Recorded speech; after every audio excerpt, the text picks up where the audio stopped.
This week we are going to start piecing the letters in our Hey Boo block, which is front and center in the Hey Betty Boo quilt. To get the most out of your fabrics, you can press the crease from the fold out of each fabric using a spray bottle filled with water. That's right, just water. But be extra careful not to pull on your fabric too much because it can distort the fibers when they're wet. You can also try using a starch on your fabrics to hold those pieces together and to help keep fray from happening on the edges of your pieces. You might even consider testing a spot of your fabric with a starch to make sure it's not going to scorch or spot your fabrics. To mark your fabrics when we are using the stitch and flip technique, you can consider using a friction pen, a scoring tool, a chalk pencil, a mechanical pencil. Just consider the color of your fabrics that you're trying to mark when you're choosing your marking tool.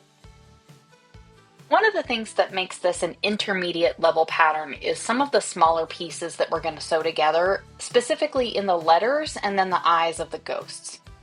One of the trickiest things is this little comma right here at the end of the word hey. Those are some pretty small pieces. So I'm going to give you a couple of tips that are going to help you put this together more seamlessly. Tip number 1 is to shorten your stitch length on your sewing machine. Use anywhere between 1.7 to 2.0.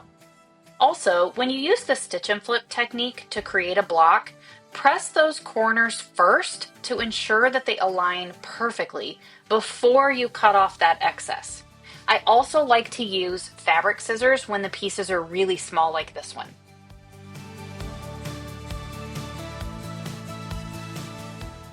You're also going to want to use pins to hold the pieces in place when you're making this Y block.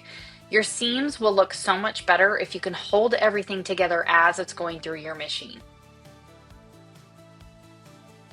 No need to be nervous about some of these long and skinny pieces that are in this block. Just go nice and slow and keep your seams as straight as you can.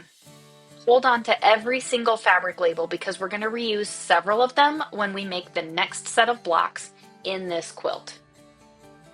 I really can't wait to see all of your projects. Take your time, go slow, use precision, and have fun.